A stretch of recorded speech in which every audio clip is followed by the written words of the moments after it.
Now to the red-hot housing market and the difficult situation for so many Americans trying to buy a house right now. The pandemic and stay-at-home orders in the past year put a premium on the comforts of home and caused many to really reassess where they live and how much space they need.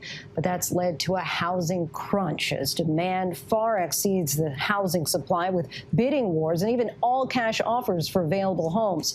And that's leaving some families behind in their search for the American dream of home ownership. Here's ABC's Elizabeth Schulze. When they started house hunting in the Bay Area last fall, Mashika and Abhinav Guha soon realized just how hot the market had become. In November, we had a kind of a budget in our mind, and this would be the max we would go to. We have certainly blown out that number, and we are still finding ourselves short. An engineering project manager and atmospheric scientist with a 16-month-old baby, they needed more space when the pandemic hit. It's like we have 3 jobs. We have our full-time job, we have to take care of our baby, that's our job. And then there's a third job where we're house searching because it takes up all of our free time. Nearly 100 home visits and 9 failed offers later, they're starting to get creative. We're 49ers season ticket holders, so we've talked about maybe, including the season tickets or maybe certain game tickets with the offer. So you're willing to give up your 49ers season ticket for a home offer? With a heavy heart. Their desperation resonating with families from coast to coast. We've put in 8 bids so far in a month and a half. We placed offers on 5 different homes. We were outbid and quickly lost out. Real estate brokerage Redfin calls March the hottest month in housing history, with a record 43% of homes selling for more than their listing price. And nearly half of homes that went under contract had an accepted offer within 1 week of hitting the market. How long does it take for houses to sell these days? Hours? Realtors and economists say heated competition in the housing market comes down to basic economics, a lot of demand and not enough supply. We just simply don't have enough homes.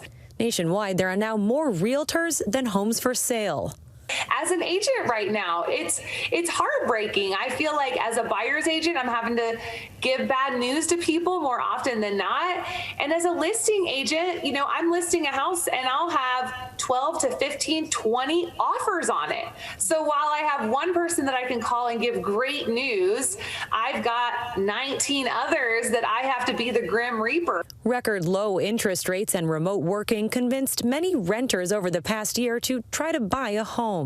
All of a sudden, everybody needs more space, and all of a sudden the suburbs sound really amazing. And I'm sure we're not alone in thinking that, but didn't realize that we'd be out there chasing it with everybody else. This huge wave of millennials, especially aged 25 to 34, who were just poised, mostly renting, poised to jump into homeownership. The pandemic was what tipped millions of them into making that decision. And interest rates are just kind of supercharging that. The problem, existing homeowners aren't leaving their houses during the pandemic. And the cost of building new homes is surging thanks to backlogs in the supply chain of materials. Lumber prices have soared more than 200% in the past year. To make up for the current shortage, federal mortgage lender Freddie Mac estimates the market needs 3.8 million more homes. Builders are now building as fast as they can, but in the U.S. housing market, 1 year's worth of construction, even with everybody firing on all cylinders, just can't really make up for 10 or 12 years of underbuilding. This lack of new homes, combined with the surplus of potential buyers, is contributing to the biggest yearly increase in housing prices in 15 years. Is there a risk that because prices are rising so quickly, people who want to maybe buy a home for the first time, they just can't afford it right now? Every time prices rise another month, there's another sort of swath of the economy, a swath of Americans at that point who can no longer afford to buy homes. So as prices rise, it does make homeownership a more exclusive club. It's really disheartening. 28-year-old Chanel Bell and her husband have been saving to buy their first home in their Hyde Park neighborhood of Chicago.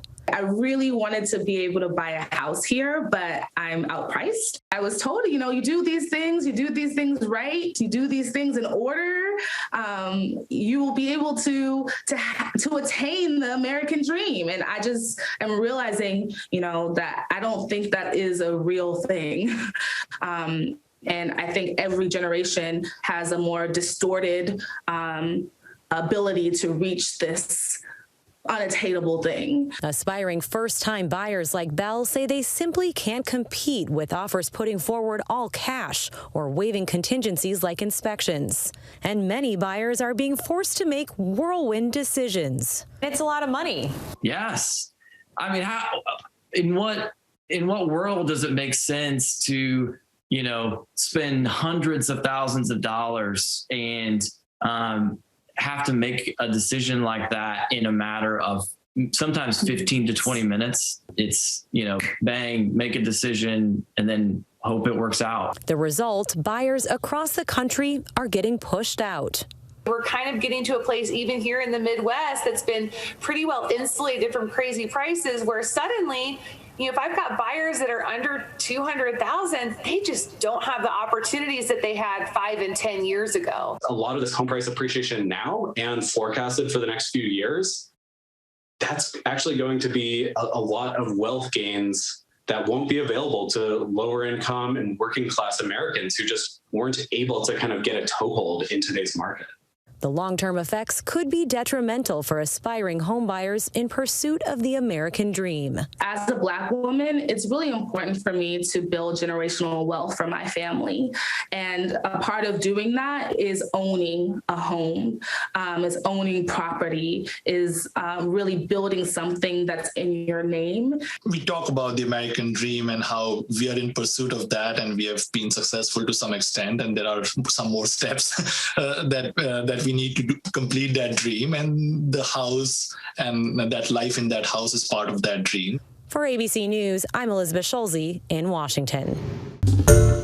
Hi, everyone. George Stephanopoulos here. Thanks for checking out the ABC News YouTube channel. If you'd like to get more videos, show highlights, and watch live event coverage, click on the right over here to subscribe to our channel. And don't forget to download the ABC News app for breaking news alerts. Thanks for watching.